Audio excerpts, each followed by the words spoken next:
ఉండగా మంట పుట్టెను. అప్పుడు నేను ఈ మాట నోరారా పలికితును, యెహోవా, నా అంతము ఎట్లున్నది? నా దినముల ప్రమాణం ఎంతైనది నాకు తెలుపుము.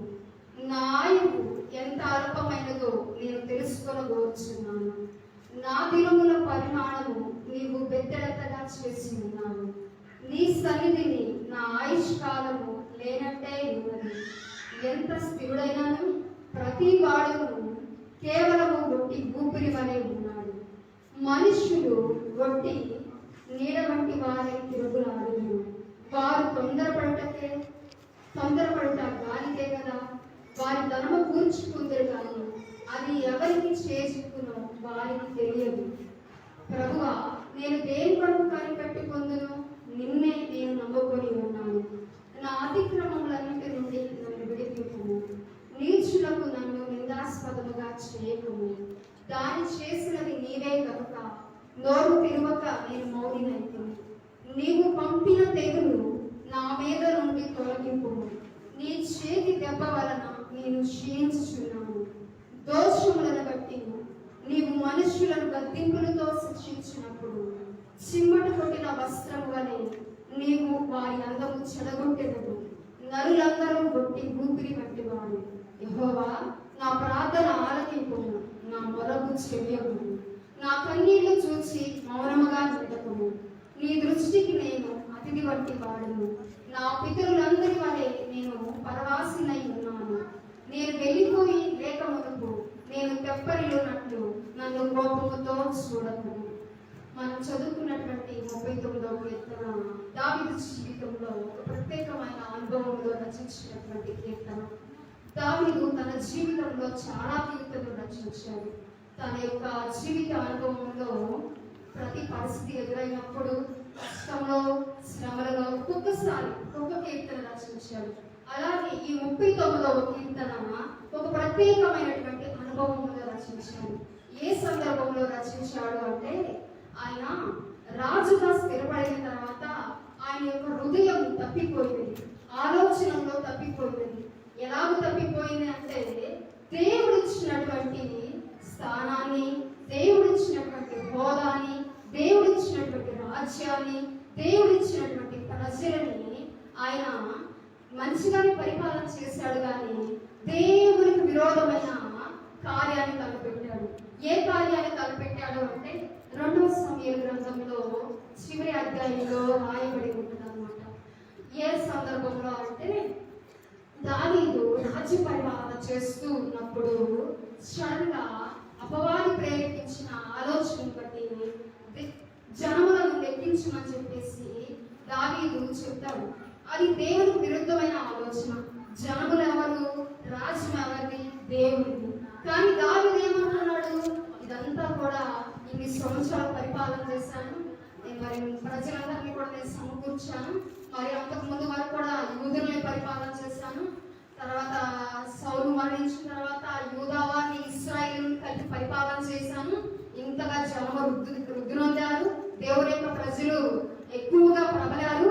కాబట్టి వీళ్ళు ఎంతమంది ఉన్నారు, అసలు నాకు బలం ఎంత ఉన్నదో, నా రాజ్యం ఎంత ఉన్నదో, నా సంపద ఎంత ఉన్నదో, నా ప్రజలు ఎంతమంది ఉన్నారో తెలుసుకోవాలి అని చెప్పేసి దేవుడు ఇచ్చినటువంటి గొప్ప భాగ్యాన్ని బట్టి స్తుతించకుండా, అపగమ్యత కలిగి ఉండకుండా ఆ సమయంలో సాతాను యొక్క ప్రేరణకు లోబడిపోయి జనములు లెక్కించమని ఆజ్ఞ జారీ చేశాడు.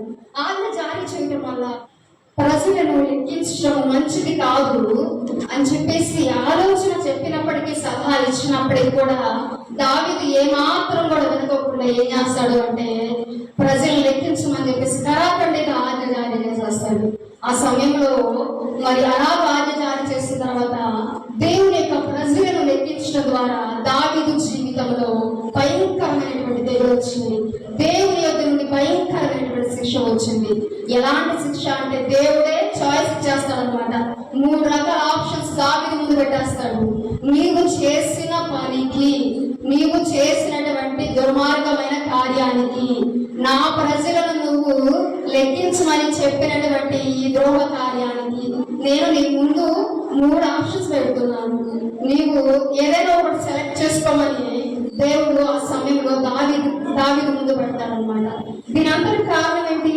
అప్పటి వరకు కూడా ఆశీర్వాదకరంగా ఉన్నటువంటి దావీదు, దేవునికి హృదయానుసారంగా నడుచుకున్నటువంటి దావీదు, దేవుని ఆరాధించేటువంటి దావీదు, ఎంత యుద్ధశాలైనప్పటికీ, యుద్ధాలు చేసినప్పటికీ, ఎంత రాజ్యం విస్తరించినప్పటికీ కూడా తన బలము మీద ఆధారపడకుండా, తన యొక్క ఆలోచన మీద ఆధారపడకుండా, ప్రతి విషయంలో కూడా దేవుని ఆలోచన మీద ఆధారపడి ముందుకు కొనసాగినటువంటి దావీదు సడన్ గా సాతాను ప్రేరేపించడం ద్వారా తన యొక్క ఆలోచన మళ్ళీపోయి దేవుని ప్రజలను నెగ్గించడం ద్వారా ఆయన జీవితంలో తెగులు అనేది వచ్చేసింది. ఆ సమయంలో ఈ మాట మాట్లాడుతున్నాడు. ఏమని మాట్లాడుతున్నాడు అంటే, నేను నా నాలుగుతో పాపం చేయకూడదు అని, నా మార్గములను జాగ్రత్తగా చూసుకుందని అనుకున్నాను. భక్తిహీనులు నా ఎదుట ఉన్నప్పుడు నా నోటికి చిక్కము ఉంచుకున్నానని అనుకున్నాను. నేను మౌనంగా ఉన్నానని అనుకున్నాను. నేను క్షేమముల గురించి ఏమి కూడా పలకకుండా దేవుని యొక్క ఆలోచన ప్రకారం నడుచుకుంటూ ఉన్నానని అనుకున్నాను. కానీ సడన్ గా నా జీవితంలో సంతోషం పోయి, నా జీవితంలో ఆనందం పోయి, విచారం వచ్చేసింది. నా విచారం అధికమైపోయింది. నా గుండె నాలో మండుచున్నది. నేను దేవుడు నా ముందు పెట్టినటువంటి వాటిని బట్టి, దేవుడు నా జీవితంలో అనుమతించిన దాన్ని బట్టి నేను ఆలోచన చేస్తుంటే, నేను ధ్యానం చేస్తుంటే నా హృదయం మండిపోతుంది. అసలుకి ఏమైతుందో నాకు అర్థం కావటం లేదు. అప్పుడు నేను నోరారా పలికాను. ఏమని పలికానో తెలుసా అని దావీదు దేవుడితో అంటున్నాడు.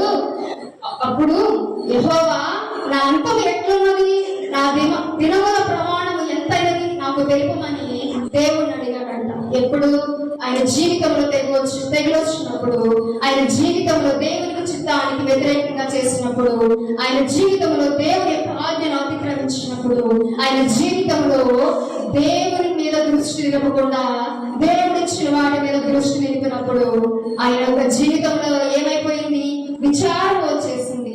మన జీవితంలో కూడా మనం కూడా మన యొక్క జీవితంలో దేవుడు ఏదైనా ఆశీర్వాదాన్ని ఇచ్చాడు అనుకో, దీవెన ఇచ్చాడు అనుకో, మనము ఆ దీవెనను, ఆశీర్వాదాన్ని, ఆ సంపదను వాటన్నిటిని చూసుకుంటూ మనం వాటి మీద దృష్టి నిలిపాము, దేవుని మీద దృష్టి మరలిపోయింది అనుకో, మనం కూడా ఏమైపోతాము తెలుసా? మన జీవితంలో కూడా ఉపద్రవాలు వచ్చేస్తాయి, శ్రమలు వచ్చేస్తాయి, అనుకోని తెగులు కూడా వచ్చేస్తాయి.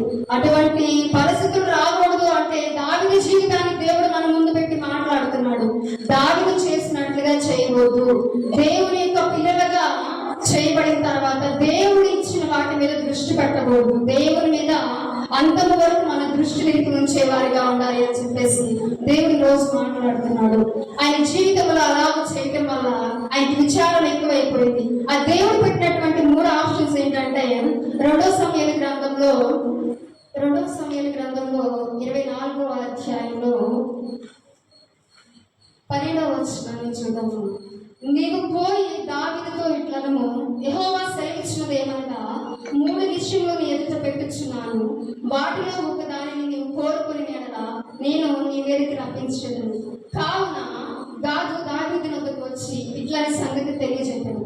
దేవుడు పెట్టినటువంటి 3 విషయాలు ఏంటంటే, నీ దేశమందు 7 సంవత్సరాలు క్షామం కలుగుటకు ఒప్పుకుందువా, లేకపోతే నిన్ను తరుముచున్న నీ శత్రువుల ఎదుట నిలవలేక నీవు 3 నెలలు పారిపోవటకు ఒప్పుకుందువా, లేకపోతే నీ దేశమందు 3 దినములు తెగులు రేగుటకు ఒప్పుకుందువా అని చెప్పేసి దావీదును అడిగినప్పుడు, మనుషుల చేతిలో పడటం కంటే జీవం గల దేవుని చేతిలో పడటం ఉత్తమం అని చెప్పేసి దావీదు దేవునితో సమాధానం ఇస్తాడు.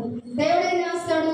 తన యొక్క దూతను పంపిస్తాడు. తన యొక్క దూత ఏం చేస్తుంది అంటే, ఏ ప్రజలైతే లెక్కించేశాడో, ఏ ప్రజలను బట్టి చూసి అతిశయించాడు దావీదు, ఏ ప్రజల యొక్క పదము తనకొనదని చెప్పేసి తన యొక్క హృదయంలో అహంభావం అనేది పుట్టేసి లెక్కించాడు. ఆ జనసంఖ్య గల ప్రజల్ని తన యొక్క దూతను పంపించేసి కత్తితో ఖడ్గముతో దూయడం ప్రారంభించేశాడు. దానివల్ల ఏమైపోయింది? ప్రజలు కుప్పకూలిపోయారు, మరణమైపోయారు, అతులైపోయారు. ఆ సమయంలో దావీదు అంటున్నాడు, ఈ తెగులు దేని వల్ల వచ్చింది?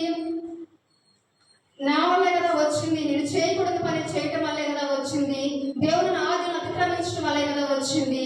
నేను ఇలాగ చేసి ఉండవలసినది కాదు అని పశ్చాత్తాపడి దేవుని ఎదుట ఒప్పుకొని, అయ్యా ఈ తప్పు చేసింది నేనే, ఈ దోషము చేసింది నేనే, ఈ అతిక్రమం చేసింది నేనే, నీ యొక్క మాటను నేను లోబడుకోకుండా నాకు నచ్చినట్లుగా చేశాను. కాబట్టి తెగులు మనుషుల మీదకి కాకుండా నా విషయంలో, నా సంతానం మీద, నా కుటుంబం మీద వచ్చులాగా చేయమని చెప్పేసి దావీదు దేవుణ్ణి అడుగుతాడు అనమాట. అయితే ఇక్కడ ఆ సందర్భాన్ని బట్టి 39వ కీర్తనలో 10వ వచనంలో అంటున్నాడు, నీవు పంపిన తెగులు నా మీద నుండి తొలగింపును, నీ చేతి దెబ్బ వలన నేను క్షీణించుచున్నాను అని చెప్పేసి 10వ వచనంలో మాట్లాడుతున్నాడు. 12వ వచనంలో ఏమంటున్నాడు అంటే, నా ప్రార్థన ఆలకించుము, నా మొరకు చేయకుము, నా కన్నీళ్లు చూసి మౌనంగా ఉండకుము అని చెప్పేసి మాట్లాడుతున్నాడు. ఈ 2 వచనాలు మనము ఒక 2 నిమిషాల్లో మనం జాగ్రత్తగా పరిశీలన చేసి క్లోజ్ చేస్తాము. 10వ వచనంలో నీవు పంపిన తెగులు నా మీద నుండి తొలగింపుము, 12వ వచనంలో నా ప్రార్థన ఆలకించుము అని చెప్పేసి దావీదు మాట్లాడుచున్నాడు. దేవుడు పంపిన తెగులను బట్టి దావీదు జీవితంలో మరొకసారి మరలా పొరపాటు చేయకోకుండా, మరలా దేవుని యొక్క మార్గంలో నుండి తొలగిపోకుండా దేవుడు తెగులు అనేది పంపించాడు.